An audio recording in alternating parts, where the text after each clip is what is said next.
Welcome to the Self-Growth Nerds podcast. I'm your host, Marie, a courage coach, creative soul, and adventure seeker. Since through hiking the Pacific Crest Trail in 2019, I'm on a mission to help you embrace your most confident self so you can achieve your dreams too.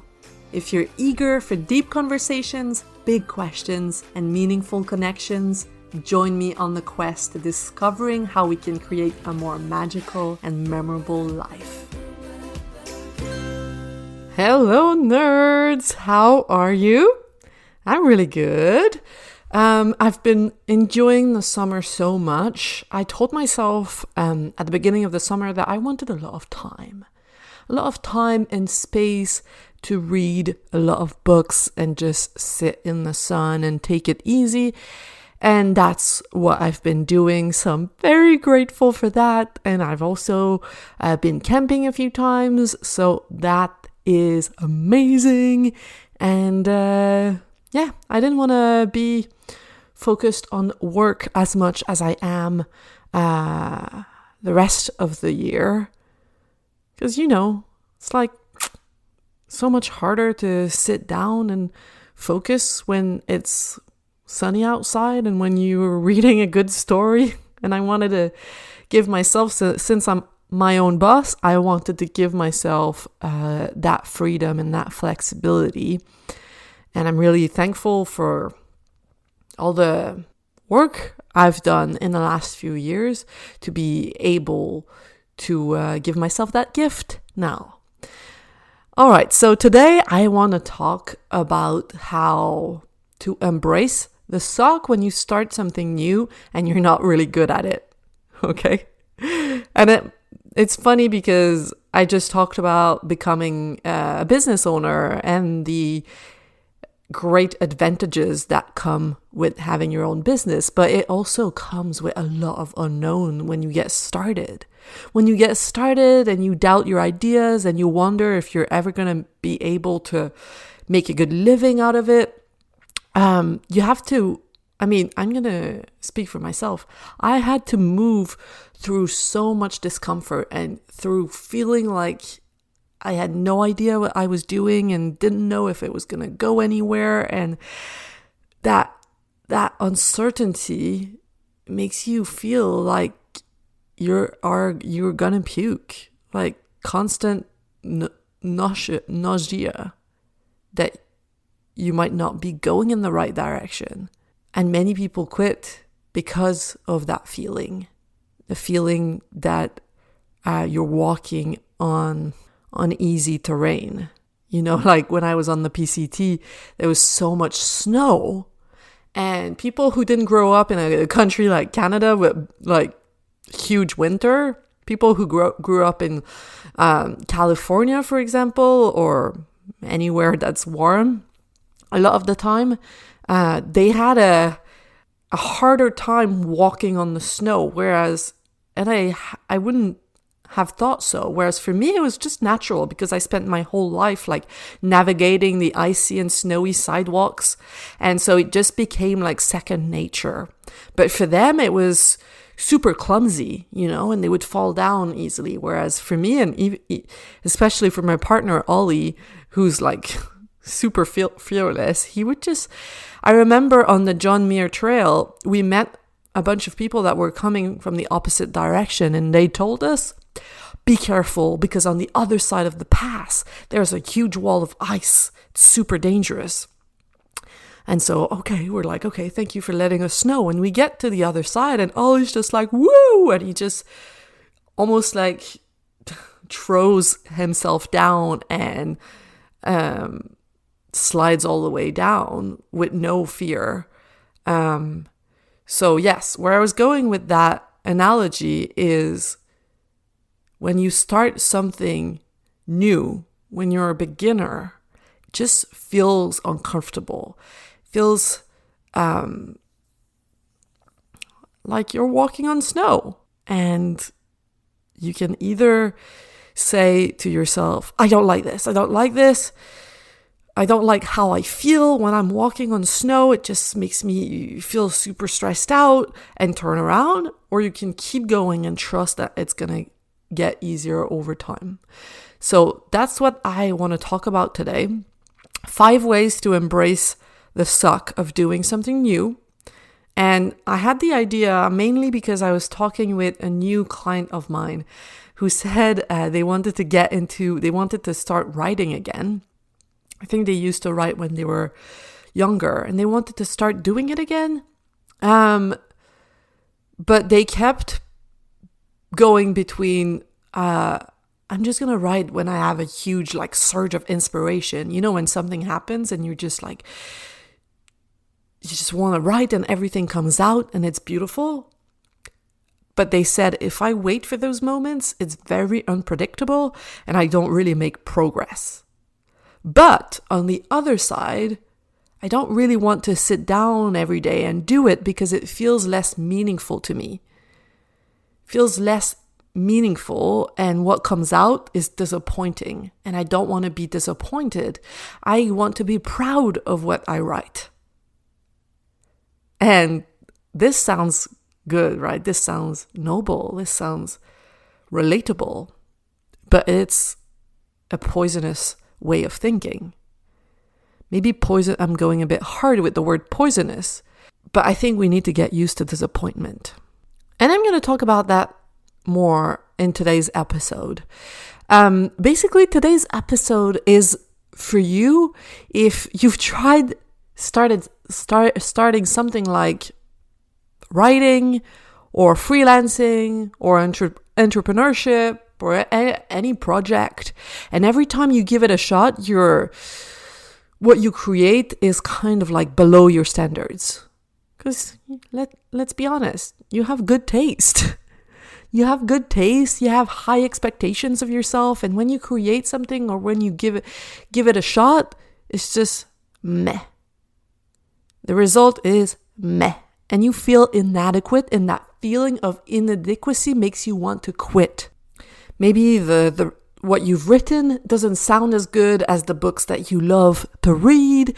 Maybe you try to put yourself out there to promote your services, but you don't like the look of your face or the sound of your voice. You cannot stand to see yourself. You judge every word that you're saying. You think that you sound fake or that you sound boring. Or I know that one thing for me back in the days was I just thought my ideas sounded unoriginal.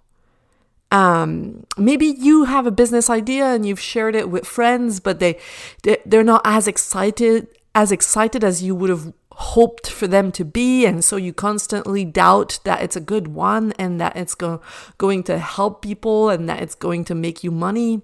These are a bunch of examples, okay? If you recognize yourself in that, welcome to the club. I was there many, many, many times. And there's just no way around the incompetence of being a beginner. Okay? You are going to suck before you get better. It's just a fact that we love to try to resist. How you think about the suck, though, is what's going to influence the enjoyment or lack of enjoyment on the journey.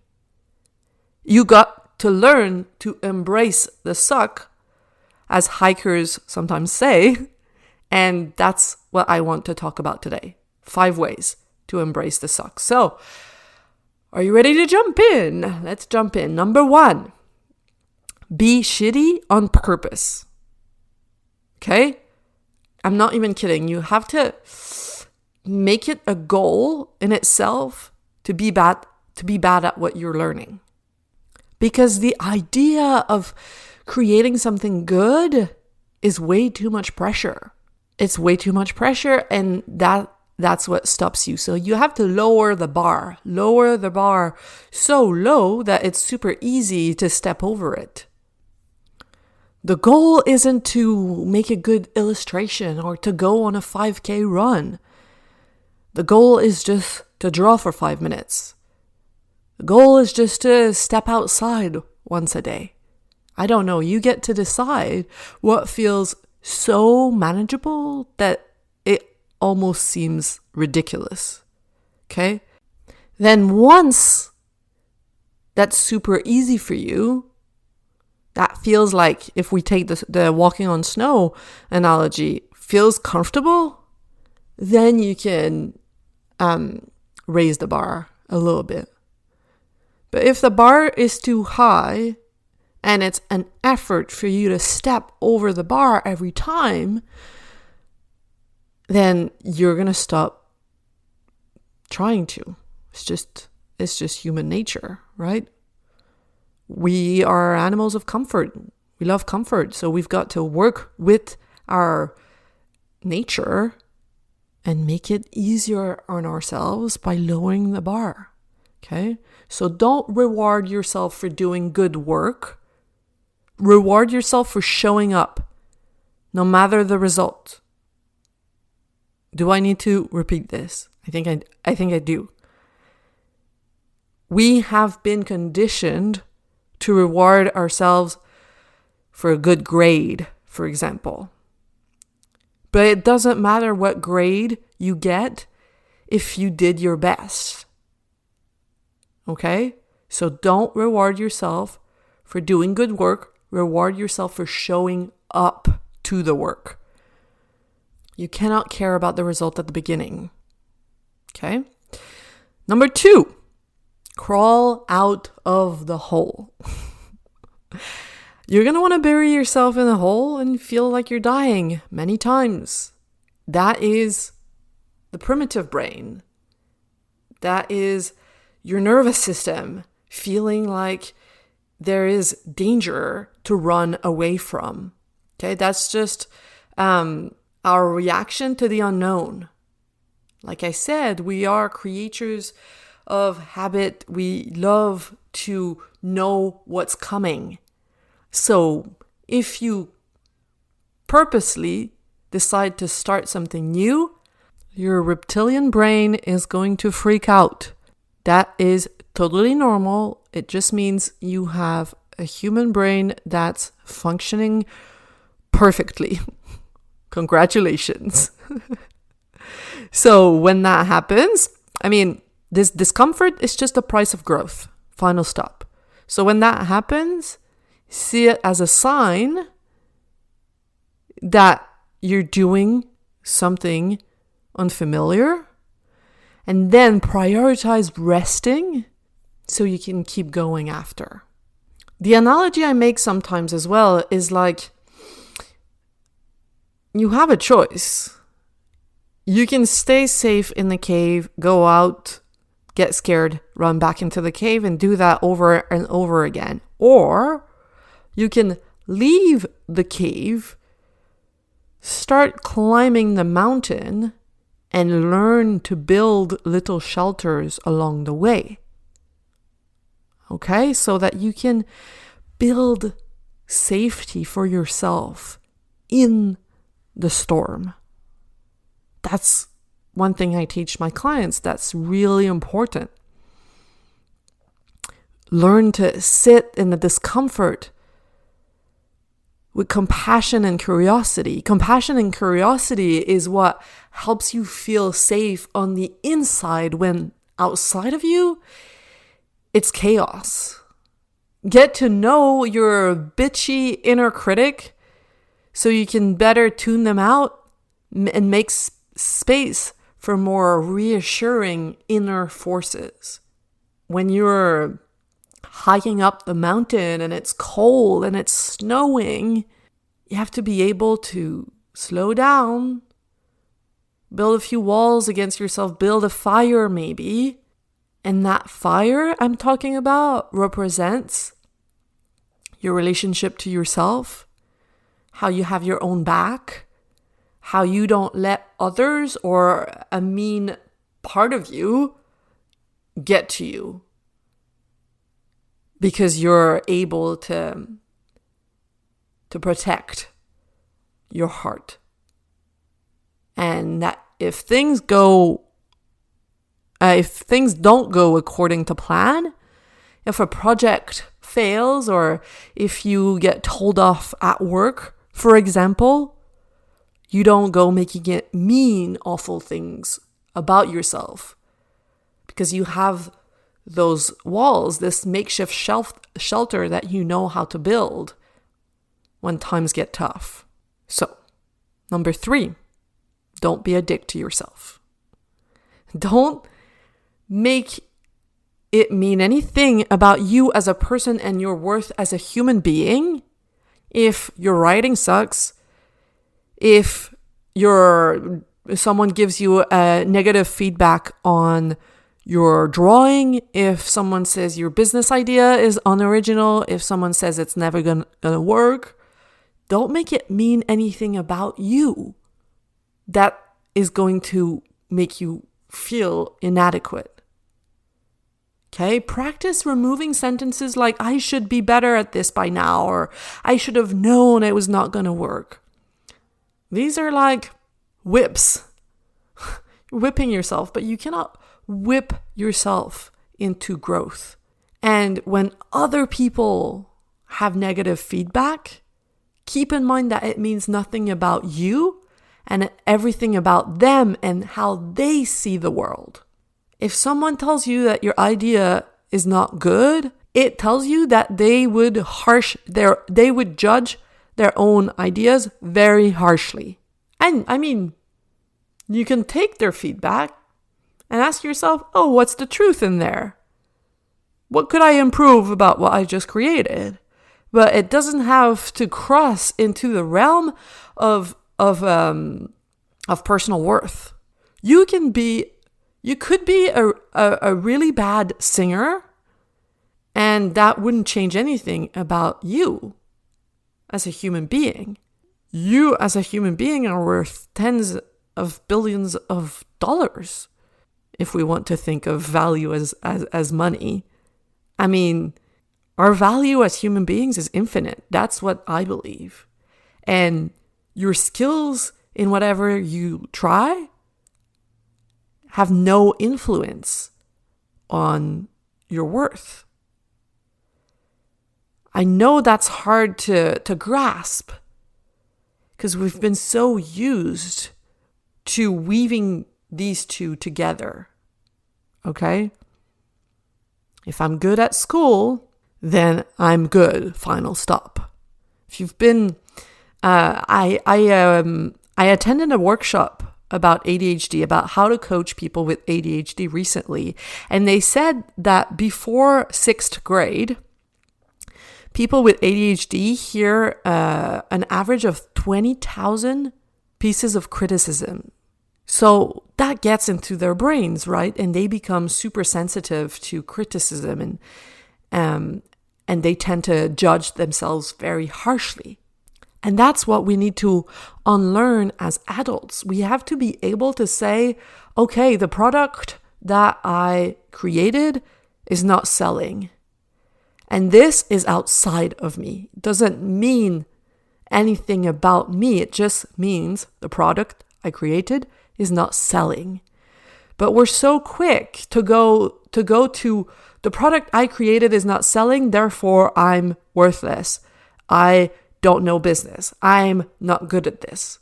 This reminds me of I think it was 1 year before hiking the Pacific Crest Trail, I went to hike a volcano in Nicaragua, and I was the last one in the group.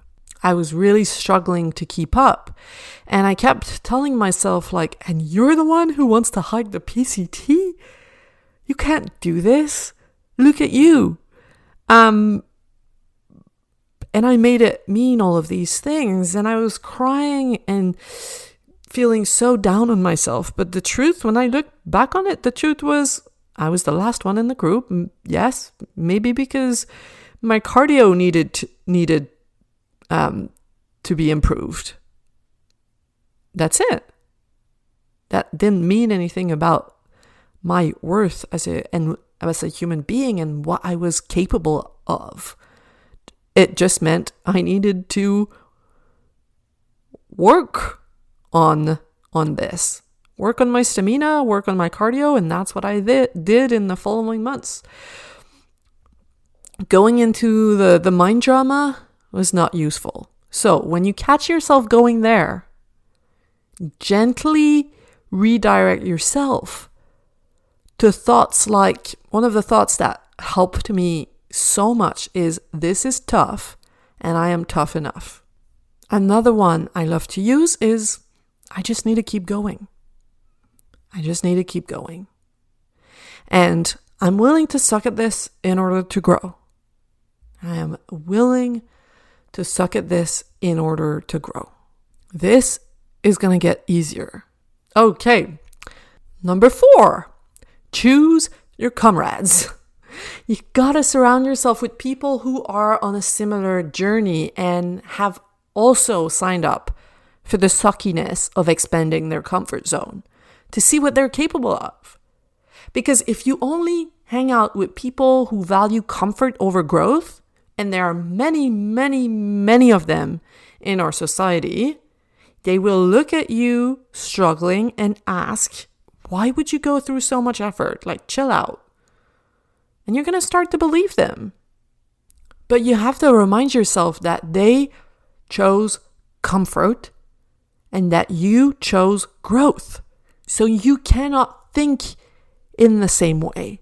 So make sure you choose wisely who you hang out with. And I'm not telling you to not hang out with these people.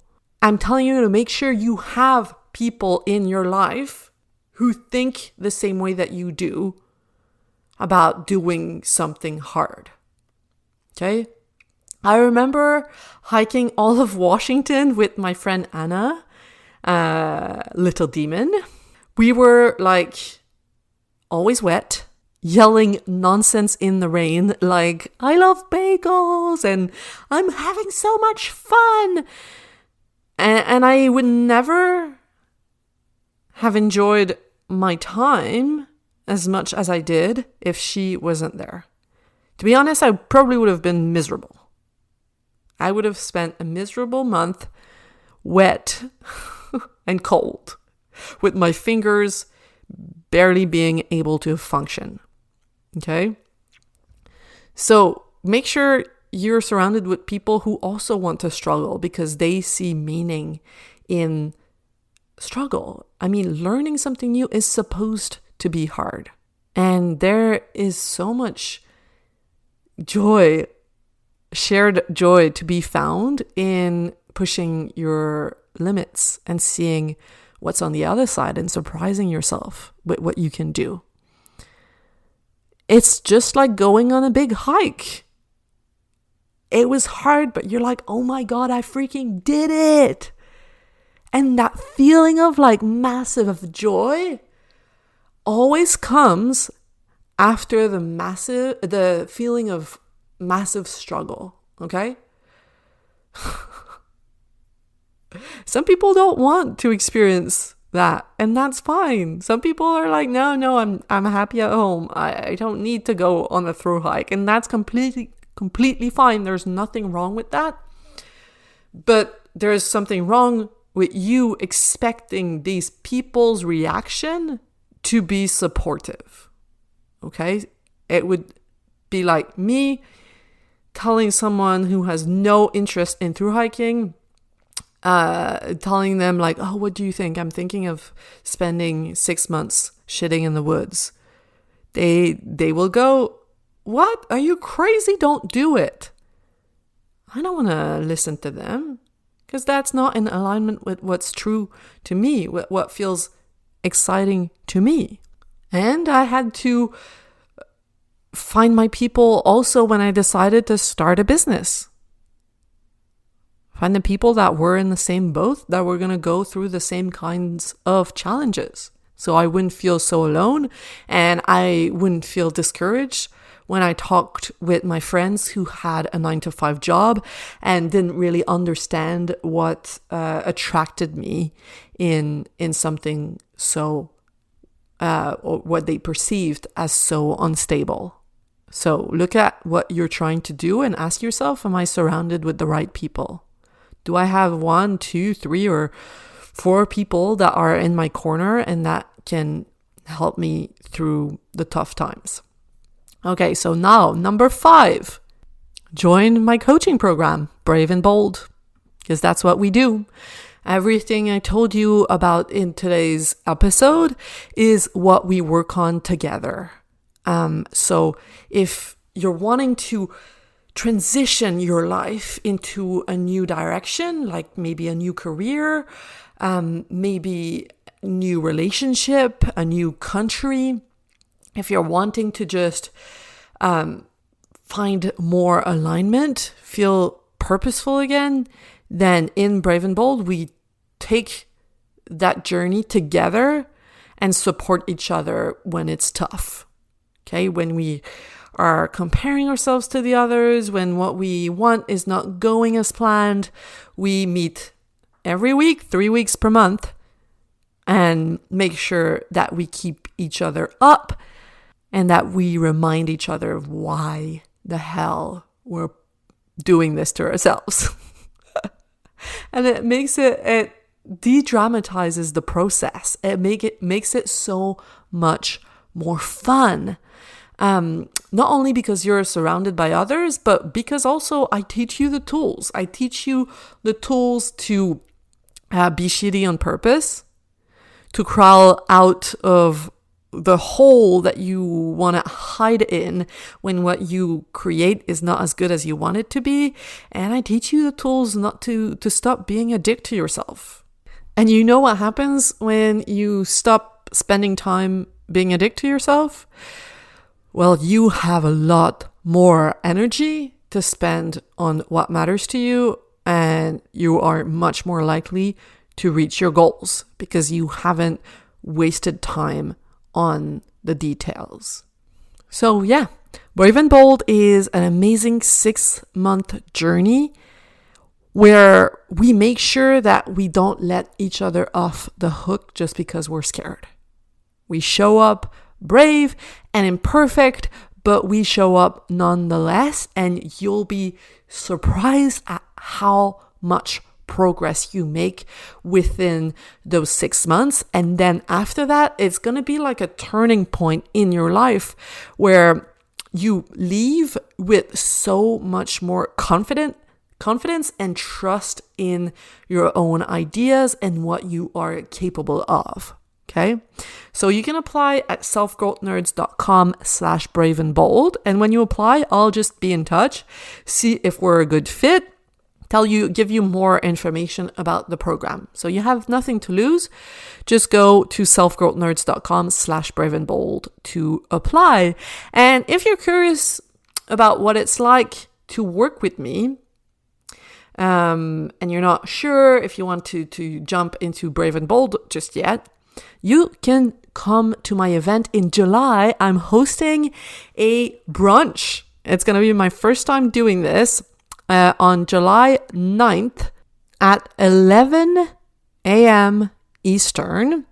Obviously, you're going to be able to access the recording if you cannot make it there live. But the brunch is going to be all about how to maintain momentum for long-term goals.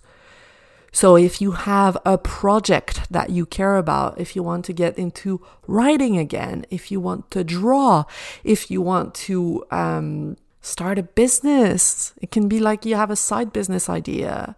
If you want anything, a goal that you've been wanting to set, but you feel like it's going to be like a New Year's resolution where you set the goal and then 2 weeks later you get tired of it, that's what we're going to talk about. That's what I'm going to coach you on. So come to the brunch with an idea of something that you wish you had the motivation for, that maybe you do have the motivation for, but you're afraid it's going to fizzle out. That brunch is for you if you're the kind of person who gets really excited about something and struggle to finish it. Okay, you get excited and then you get bored. This is going to be for you. Okay, so go to selfgrowthnerds.com/momentum for more information about the brunch, and I hope to see you there with your mimosa. I'm definitely gonna have a mimosa. Yeah, I think actually the event should be called Motivational Mimosa. Oh my god, I think I just had the idea right there on the spot. Motivational Mimosa Morning, something like this. So just go to selfgrowthnerds.com/momentum. And by the time this episode is published, I'm going to have decided on the name. So you'll be able to see if the idea I had while I was recording this is the one that I ended up choosing. So that's it for today. I want to leave you with a quote. Actually, I want to leave you with two things. Back in the days when I was a designer and illustrator and I worked for other people, because part of the reason was I thought my ideas were just not original, that my style was boring, that I had nothing unique to offer. And I just thought that that was a fact. And if you feel this way, hear me out. I realized that you find your voice by sharing your voice. When I started making illustrations, not caring about the result, just out of a place of fun, not caring about whether they were original or not, that's the process that eventually got me to finding my own unique expression. Okay, so you have to share your voice in order to find your voice. And so often we think it's the opposite. We think, oh, my voice, there's nothing, I have nothing interesting to say. But it's like you have to talk in order to figure out what is at the core of your message. So yeah, okay. I'm going to leave you with a quote from one of my favorite books, The Practice by Seth Godin. Seth Godin wrote, "Learning almost always involves incompetence. Shortly before we get to the next level, we realize that we're not yet at that level and feel insufficient. The difficulty is real and it's desirable if our goal is to move forward.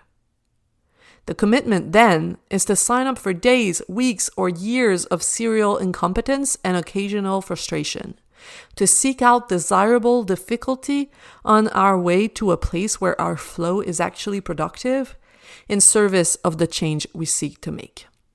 So, is that a commitment you're willing to make? Are you willing to suck, to be incompetent before you get better? I know that I'm willing to make that commitment. I make it every day, and I hope you join me in the suck. Just like a hiking partner who laughs with you in the storm. All right, have a beautiful week, and I will talk to you next week. Bye-bye. You just listened to the Self-Growth Nerds podcast. Make sure to subscribe and to find me on Instagram at Self-Growth Nerds. If you want individual help developing the confidence to create a more meaningful and exciting life, visit selfgrowthnerds.com today to learn how. Finally, I want to thank my friend Etienne Galano for editing this, and I want to thank you, kind-hearted souls, for growing into your truest, most courageous selves every day and making this world a better, more beautiful place. My name is Marie, and I will talk to you next week.